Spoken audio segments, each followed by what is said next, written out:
গানের আসরে।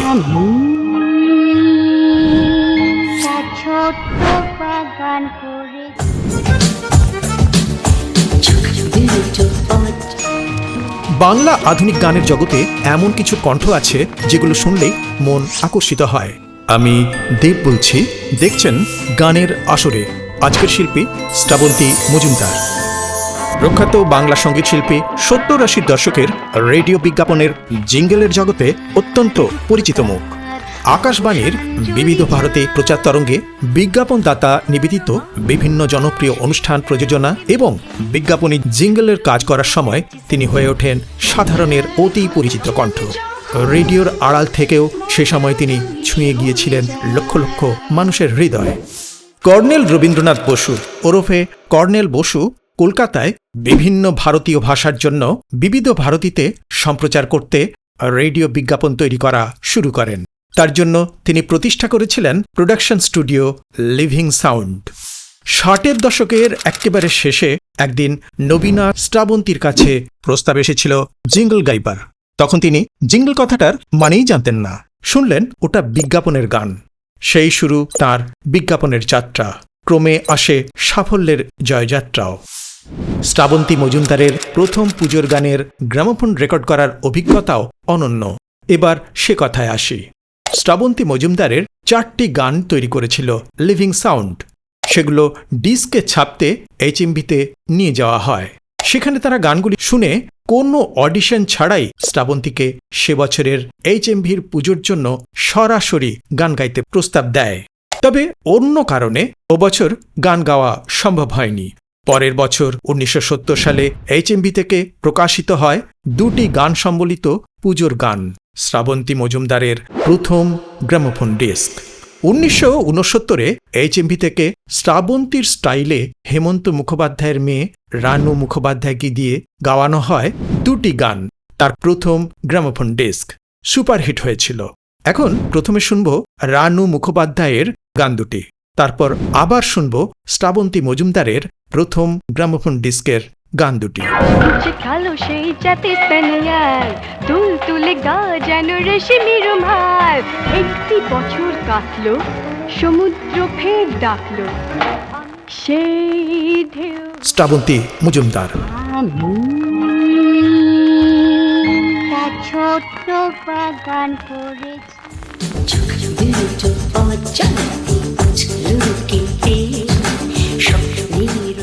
এরপর এখান থেকে নিয়মিত প্রায় প্রতি বছর তার ডিস্ক প্রকাশিত হয়েছে।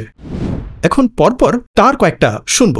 তার আগে দেখে নিই ১৯৭১ সালে মুক্তি পাওয়া সোনা বৌদি ছবিতে নেপথ্যে গাওয়া শ্রাবন্তী মজুমদারের প্রথম ফিল্ম প্লেব্যাক।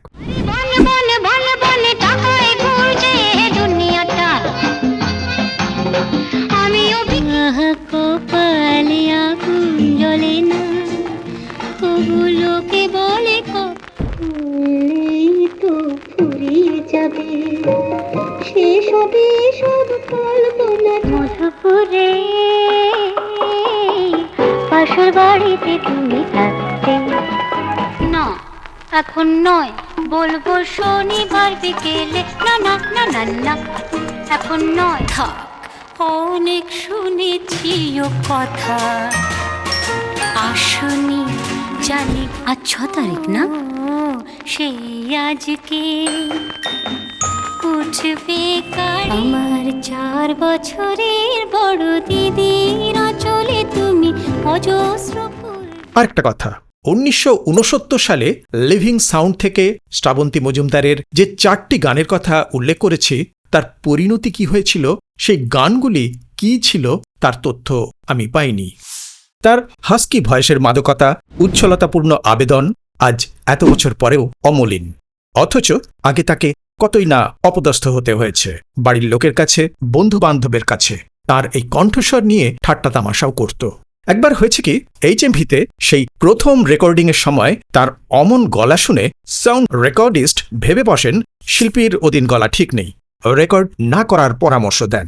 তখন তাকে বোঝাতে হলো ওটাই শ্রাবন্তীর স্বাভাবিক গলা। শ্রাবন্তী মজুমদার তার হাস্কি কণ্ঠে, নিজস্ব সাবলীল বাচনভঙ্গিমা, মার্জিত উপস্থাপনা এবং অনন্য ফ্যাশন সেন্সের জন্য সুপরিচিত।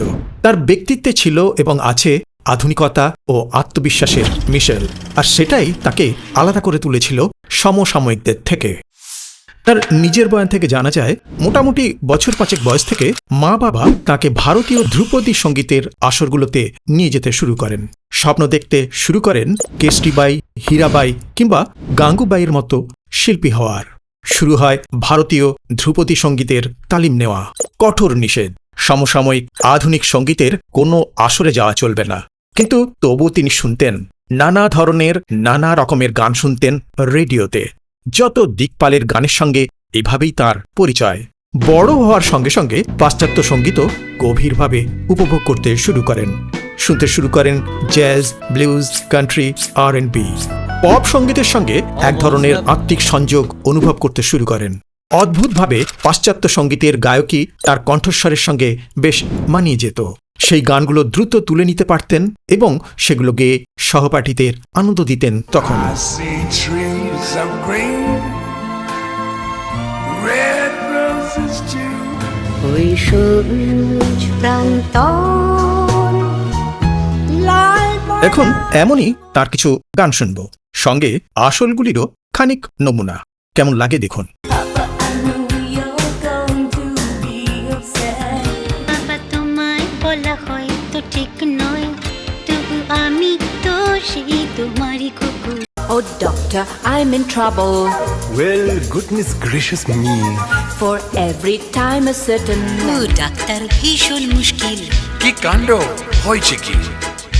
যখনই সেই লোকটা They're এসে nothing but exasperating, irritating, vacillating, calculating, agitating, maddening, and infuriating hag. অলসগতি, চপলরতি, ঠকাইপতি। তাই বুঝি পুরুষ মানেই মোটা মাথা, নেই কোমল। এবার শোনাই শ্রাবন্তী মজুমদারের বোধ করি সবচেয়ে জনপ্রিয় গানটি। না সময় যখন আর কিছুতে বন্ধুরতে সহশিল্পী কিংবদন্তি হেমন্ত মুখোপাধ্যায়। বাবা মেয়ের গান, আয় খোকো আয়। আয় কুকুর আয়। এই বছর গানটি 50 বছর পূর্ণ করল। তার পরে যে গানগুলি শোনাবো সেগুলোকে বলা চলে একটা কমপ্লিট জীবনবৃত্ত। তুমি আমার মা, আমি তোমার মেয়ে, মা মেয়ের গান, সন্ধ্যা মুখোপাধ্যায়ের সঙ্গে। গো আমায় কোলে পেয়ে যেদিন আমার কোলে। She took the pen and in great big letters she wrote, paid in full. মার মেয়ের ভালো আমার সব দিয়েছো, কিচ্ছু বাকি নেই। প্রখ্যাত আবৃত্তিকার কাজী সব্যসাচী একটি অনুষ্ঠান করতেন বিনাকা রূপকথা। আলিবাবার একটি জিঙ্গল গাইতেন শ্রাবন্তী মজুমদার, আর কাজী সব্যসাচী তাতে আলিবাবা হতেন, অনুষ্ঠান চালাতেন। বলতেন বিনাকার রত্ন ভাণ্ডার খুলছেন, গান বাজাচ্ছেন, চিঠি পড়ছেন, এইসব আর কি। এক সময় শ্রোতারা আলিবাবার অনুষ্ঠানে চেয়ে বসেন একজন মর্জিনা। তখন শ্রাবন্তী মজুমদার কেবল জিঙ্গল করতেন, কোনো সংলাপ বলতেন না, বলতে পারতেন না, ভয়ে তার গলা শুকিয়ে কাঠ হয়ে যেত। এর কারণ ছিল তার অমন গলার জন্য ছোটবেলা থেকেই তাকে উপহাস করা হতো, ফলে তার মধ্যে একটা হীনমন্যতা তৈরি হয়ে গিয়েছিল। কিন্তু যখন শ্রোতারা তাকে মর্জিনা হিসেবে গ্রহণ করল, আসতে শুরু করল প্রচুর ফ্যানমেল। মর্জিনার সেই সাফল্য এক ধাক্কায় শ্রাবন্তী মজুমদারকে যে আত্মবিশ্বাস জুগিয়েছিল তা ভর করেই তার আরও সাফল্যের পথে তত্তর করে এগিয়ে চলা। সব্যসাচী শ্রাবন্তী জুটি এমন জনপ্রিয় হয়েছিল, লোকে তাদের বলতো রেডিওর উত্তম সুচিত্রা। শ্রাবন্তী মজুমদারের অংশ নেওয়া অত্যন্ত জনপ্রিয় রবীন্দ্র উপন্যাস পাঠ শেষের কবিতা রেকর্ডটি প্রথম প্রকাশিত হয় 1981 সালে। এখন তার কিছুটা অংশ শ্রাবন্তী মজুমদারের কণ্ঠে কেটি চরিত্রে। কাভনেসের কাছে মেয়েটা আর যাই শিখুক, ম্যানেজ শেখেনি। famous লাবণ্য ডিলিশিয়াস। শিলং পাহাড়। ভার্সেটাইল সঙ্গীতশিল্পী শ্রাবন্তী মজুমদার আধুনিক বাংলা গান থেকে রবীন্দ্রসঙ্গীত সব ধারাতেই সমান স্বচ্ছন্দ। তার জনপ্রিয় গানের সংখ্যা কম নয়। কোনটা ছেড়ে কোনটা শোনায়? মন শুধু মন ছুঁয়েছে, ও সে তো মুখ খোলেনি। আমি অতি সাধারণ, নাম ছাড়া পরিচয়। দেবদাস কে তোমায় করেছিল সুখী, নেশার কাজল চোখে দিয়েছি, ঘুরিয়ে আঁচল আমায় বেঁধেছি। শত ফুল বিকশিত হোক মনে মনে, এই শুধু চাঁদ পুরোলে দিন, হয়তো চিরদিন তুমি যখন থাকো না গো বনমালী, তুমি পর জন্মে হইও রাধা। তাকে পাই নাই, তাকে পাই না, যাকে পাই তাকে চাই না, কেন তাকে বৃষ্টি পড়েছে মৌসুমে।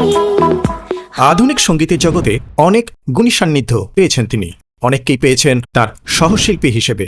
আগেই কয়েকটা শুনিয়েছি, এবার আরো কয়েকটা শোনাই অমিত কুমারের সঙ্গে। মনেরও আঁকা বাঁকা আগুনে জড়ানো আধারে হারানো। হ্যালো, ভূপিন্দর সিং এর সঙ্গে। বলো না, ও নাম বলো না। পরিশেষে বলতে হয়, শ্রাবন্তী মজুমদারের জীবনে যা কোনো অংশে কম গুরুত্বপূর্ণ নয়, এমন দুজন ব্যক্তিত্ব হলেন ভি ভালসেরা এবং সুধীন দাশগুপ্ত। ভারতের এই দুই মহান সঙ্গীতকারের অবদান তার জীবনে আধুনিক এবং সমসাময়িক সঙ্গীতের ক্ষেত্রে ছিল অপরিসীম। এখন তিনি বাস করছেন আইল অব ম্যানে। আইল অফ ম্যান আইরিশ সাগরে অবস্থিত একটি স্বায়ত্তশাসিত দ্বীপ। এটি ভৌগোলিকভাবে গ্রেট ব্রিটেন এবং আয়ারল্যান্ড দ্বীপের ঠিক মাঝে অবস্থিত। দেশটি ইউকে বা যুক্তরাজ্যের অংশ নয়। কিছুটা সময় তিনি সঙ্গীত থেকে দূরে থাকলেও সম্প্রতি নতুন গান ও মিউজিক ভিডিও নিয়ে আবার শ্রোতাদের মধ্যে ফিরে এসেছেন নতুন উদ্যমে, নতুন শ্রাবন্তী হয়ে। দ্বীপটি তার সমৃদ্ধ সেল্টিক বা কেল্টিক এবং নর্স বা ভাইকিং ঐতিহ্যের জন্য বিখ্যাত। তার কিছু গবেষণামূলক গানের কোলাজ দিয়ে শেষ করছি। ডাক শুনে কেউ না আসে, ফুলে ফুলে ছিল এক সাগরে এক জাহাজ, মাছ ধরা তার একমাত্র কাজ, নাম ছিল তার